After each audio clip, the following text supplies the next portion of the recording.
Dear students, today I am going to take a lesson about our national leaders.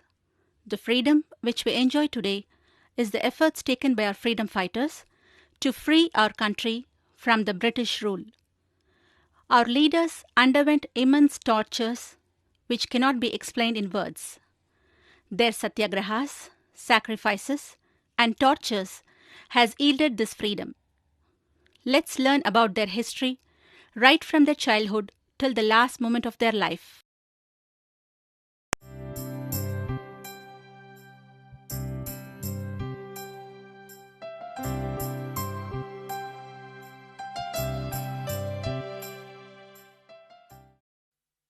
Before knowing about our leaders, let us see some of their photographs.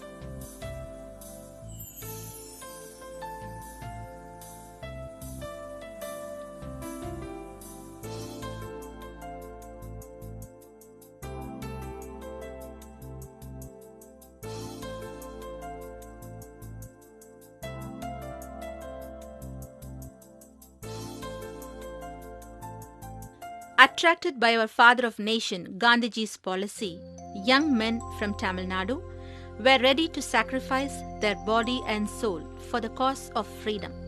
Among them were our hero, Kumaran. He was poor and started his life as a weaver. Even at the verge of losing his life, he never let our flag fall down. He was holding it high during his last moment of life. Kumaran's parents were Nachimuthu Mudaliyar and Karupai Ammal. His birthplace is Sennimalai in Salem district. He was born on October 4th, 1904. He was the one who was called as Kodi Kumaran. Kumaran went to school till at the age of 10. Due to the family situation, he was not able to continue his studies further. The situation forced him to go for work. He used to weave sari. Weekly once, he will take the sari to Erode to give it to the owner of a textile shop, and he will collect the money and the thread required for the next week's work. One day, as usual, he went to Erode along with his brother and gave the saris. The owner paid him less, saying the quality was not good. Kumaran, who got furious, then decided not to give the completed products to the owner. Kumaran got married to Ramai Ammal in the year 1921. After marriage, he was drawn towards the freedom struggle. He joined in Desapatru Youth Sangam, which operated in Tirupur. He started to take part in political activities. As per the schedule drafted by Desapatru Youth Sangam, in the morning, Kumaran used to boycott in front of cracker shop, and in the evening, he used to boycott in front of wine shop. On January 10, 1932, Kumaran took part in civil disobedience procession. During procession, everyone marched shouting slogans. Kumaran was in the front row holding the flag. There was a police station on the same street where procession took place. Policemen started to attack Kumaran and others. Kumaran suffered a big blow on his head. Kumaran, who stood still without opposing, finally fell down unconsciously. Even at that moment, too, he was holding the flag high and never dropped it. Everyone who was injured was admitted in Tirupur Government Hospital. Kumaran was given treatment but never gained conscious. On January 11, 1932, that is, the next day, there was a little movement and he slowly spoke. He slowly opened his eyes and asked, "Won't we get independence?" It was his last words. Kumaran's body was covered with flag to respect his sacrifice.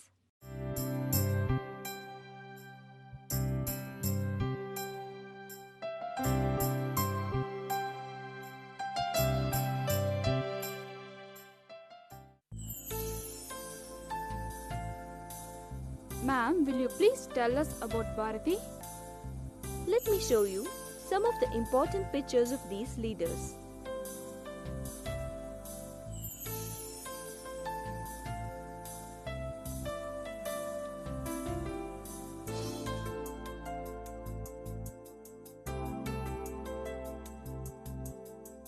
Okay then children, now tell me when and where Bharati was born. Bharati was born in Ettapuram in the year 1882. His father's name was Chinnaswamy Iyer and mother Lakumi Ammal. His name was Subramanyam. Very good, sit down. Now let's see about his life. Subramanyam was an expert in writing poems even at his young age. Apart from Tamil language, he was well versed in English, French, Sanskrit and Hindi. There was a Pandit in the school where Bharati was studying.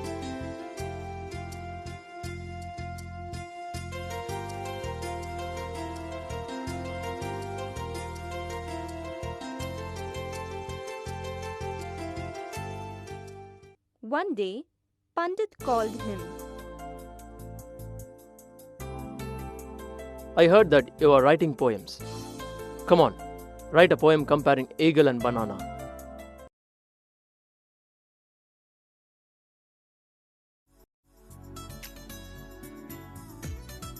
Immediately, Subramani wrote a poem. Pandit, who saw the poem, was struck. From now on, you will be called as Bharati, Subramania Bharati. He embraced Subramani. From that day, he was called Bharati. During those days, there was child marriage. When Bharati was 15, he got married to Chellamal.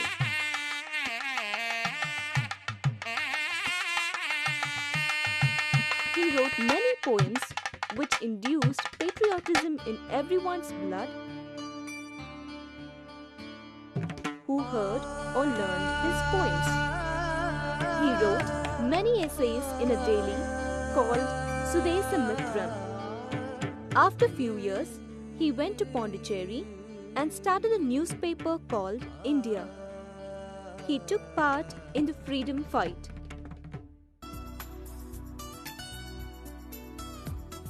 Once, Gandhiji visited Tamilnadu. During that time, Bharati was introduced to him as a patriotic poet of Tamilnadu. Gandhiji embraced him and said that he does not belong to only Tamilnadu but for the whole India. When he was in Triplicane, he had a practice of visiting Parthasarathy temple.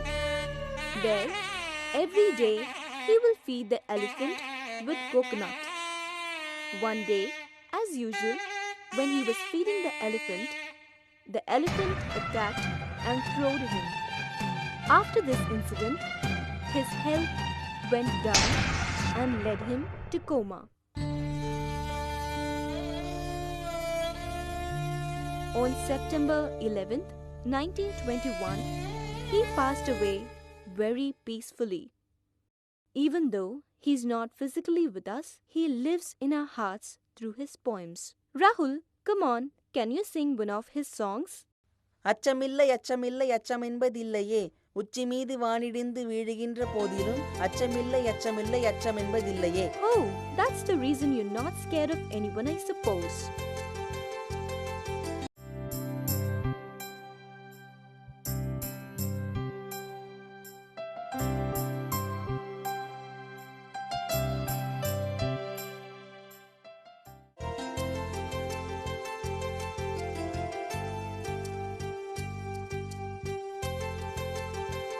Now let's learn about the life of Subramaniya Siva. Before knowing about our leaders, let us see some of their photographs.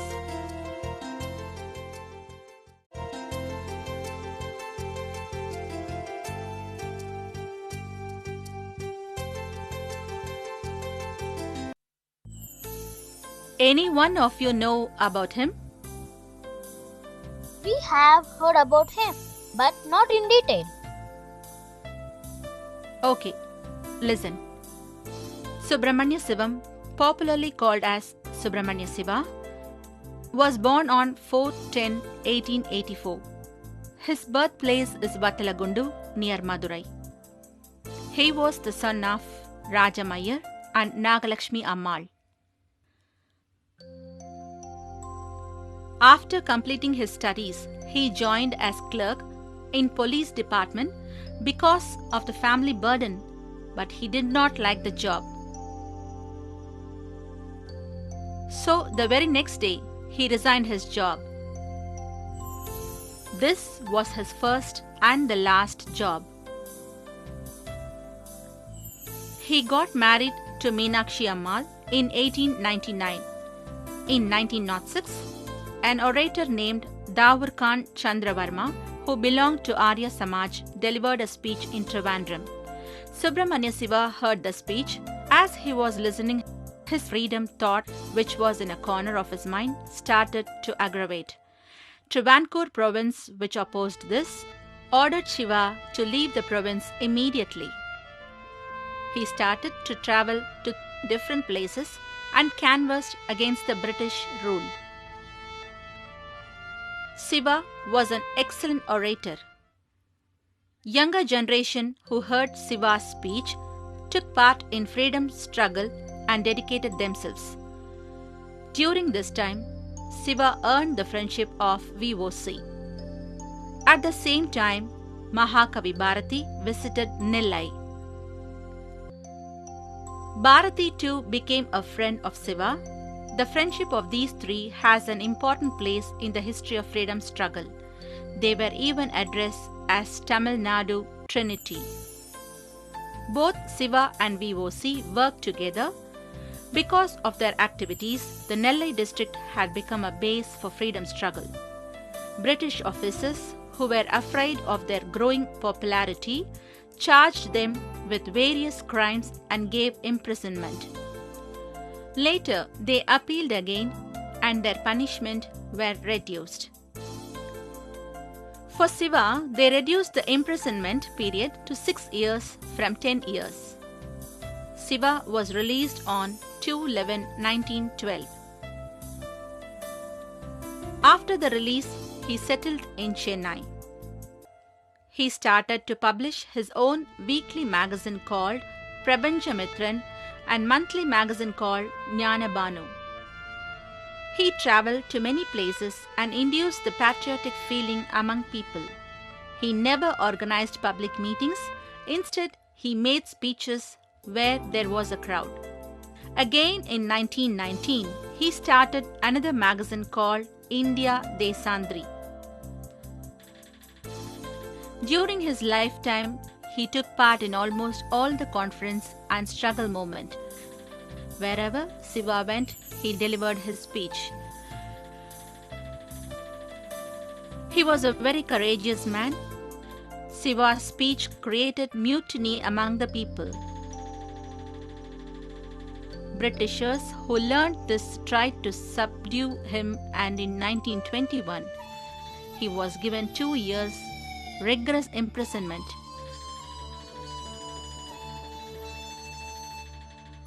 Because of the tortured life in prison, he suffered from leprosy. British government denied the right to travel in the train, but Siva didn't lose his hope. He traveled by walk or by cart to canvass against the British rule and their atrocity. Siva, who treated his motherland as God, decided to build a temple for Bharat Mata. For that, he laid a stone in his ashram on 23/1/1923. His health was in very bad condition as he was continuously taking part in freedom struggle without any break, ignoring his disease. Day by day, his health deteriorated.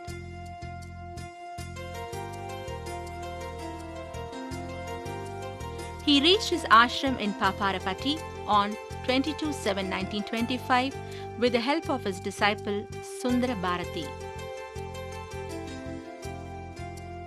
youngsters who were willing to do anything for Siva, and rich persons who were ready to give anything assembled in the ashram.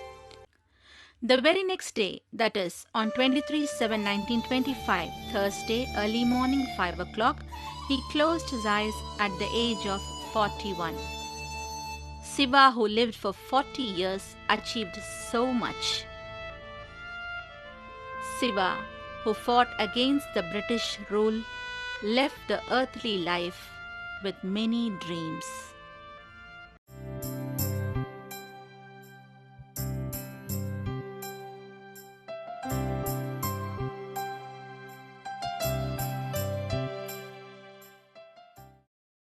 Ma'am, can you also tell us about V.O.C.? He was also called as Kappalottiya Tamilan. You are right. Do you know anything about him? We know that he was the first Tamilian to set afloat a fleet. Apart from that, That's okay. Just sit down. I'll tell you. He was a turbulent youth interested in horse riding, swimming, silambam, fencing, wrestling, archery, and shooting. my God, he knows so much. Yes, he was born in Ottapidaram in Tirunelveli district in the year 1872.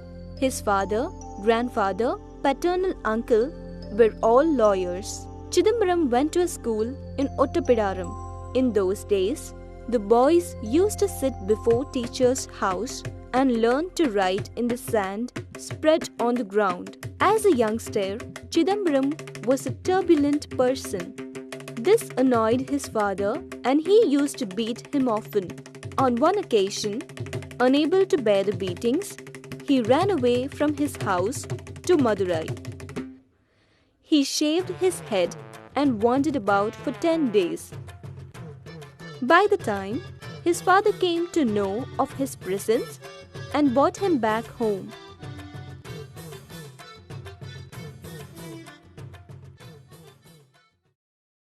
He continued his studies and completed it.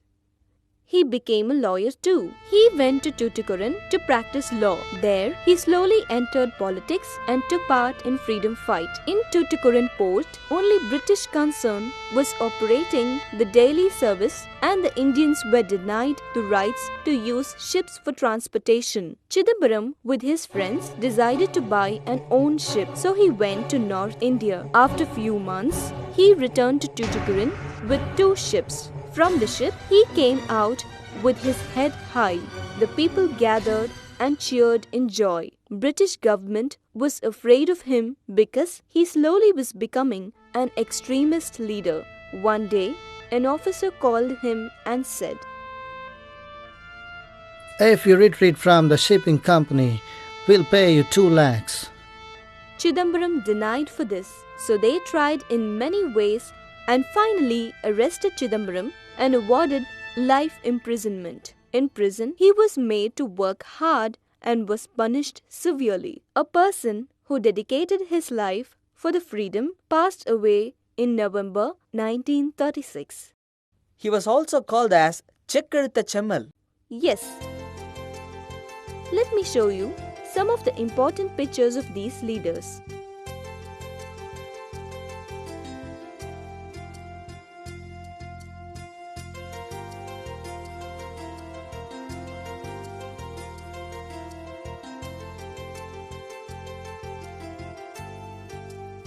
Okay then students, be ready for a test. Tomorrow, I will conduct a test on the topic you learned today. Oh no!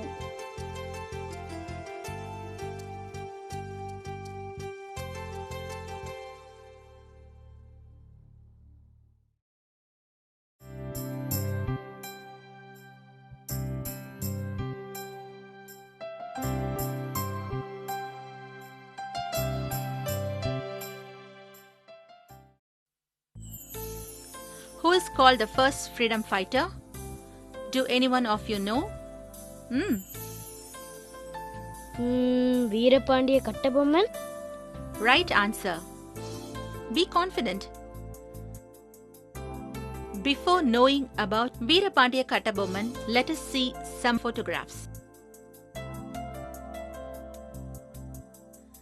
Veerapandiya Kattabomman was the chieftain of Panchalankuruchi. He had two brothers called Umaidurai and Kumarasamy. It was the period when Tamilnadu was under the control of Arcot Nawab. Nawab had borrowed a huge sum of amount from Britishers. Since he was not able to repay the loan, he gave the rights to the Britishers to collect the tax on behalf of him. Oh, that's how they started to rule us? Yes, all the chieftains paid the tax to Britishers except Kattabomman. He opposed Britishers. They tried many ways to collect the tax from Kattabomman, but in vain. During that time, Jackson was appointed as collector. In 18th August 1798, Jackson visited Palayam Kottai. He wrote a letter to Kattabomman. Since the letter was written in a cordial way, Kattabomman decided to visit Jackson. Since Jackson was a tricky person, he made Kattabomman to run hither and thither to meet him. Finally, they met at Ramanathapuram. Jackson rudely ordered Kattabomman to pay the tax and they attempted to arrest him too. But Kattabomman managed to escape. Britishers were very furious, but they subdued themselves since Kattabomman was very powerful and brave. In 1799, Britishers attacked Panchalankuruchi. Kattabomman lost the battle as they could not stand before the modern cannon. Kattabomman and Umaidurai escaped. Rupees 1 lakh will be awarded to the person who captures Kattabomman, dead or alive. Ettappa Nayakan was the one who was responsible for the arrest of Kattabomman. He deceived Kattabomman, saying he will give the place to hide. Britishers arrested Kattabomman. In 1799, October 16th, he was hanged in a public place in Kayatharu. Why they punished him in public? Reason for that is, the Britishers felt that the punishment given to Kattabomman should be a lesson to everyone.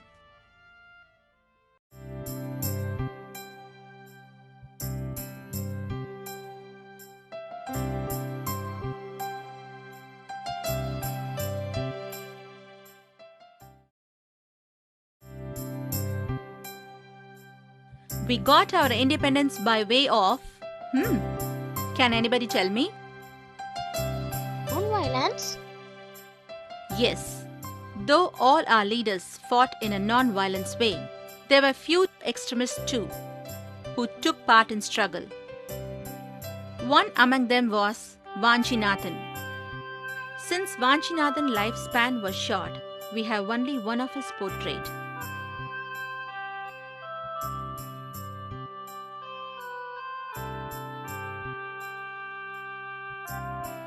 His birthplace was Sengottai near the border of Kerala. He did his primary education in Sengottai and completed his BA in Trivandrum. He was married at the age of 23. He was very patriotic and believed in extremism. He, along with his friends, protested against Britishers. An incident which took place in Maniachi Junction in 1911 was a turning point in the history of freedom struggle. Officer Ash was responsible for the death of 4 men in an agitation that took place in 1908. Apart from that, Ash was responsible for the rigorous imprisonment of Subramania Siva and V.O.C. Vanchinathan decided to take revenge for the actions of Ash. Mr. Ash planned to trip to Kodaikanal. Vanchinathan, along with friends, travelled in the second class in the same train in which Ash was travelling. Train stopped in Maniachi Junction. Vanchinathan alighted from his compartment and got into first-class compartment in which Ash was accommodated. Hey, who are you, man? Vanchinathan, without uttering a word, took out the gun and killed the officer Ash. Immediately, he moved from the place. Policemen who came there hearing the gunshot looked out for the killer in all the places. Vanchinathan knew that his friends too will be arrested if he gets arrested. To avoid that, he shot himself and fell dead. A police who came in search of him saw his lifeless body and searched his pockets. There was a letter in his pocket. In that, he had fiercely commented about the Britishers. India should become independent country was another sentence written in that letter. He has sacrificed his life, body and soul for the sake of our country. Such a person can very well be called as a great warrior.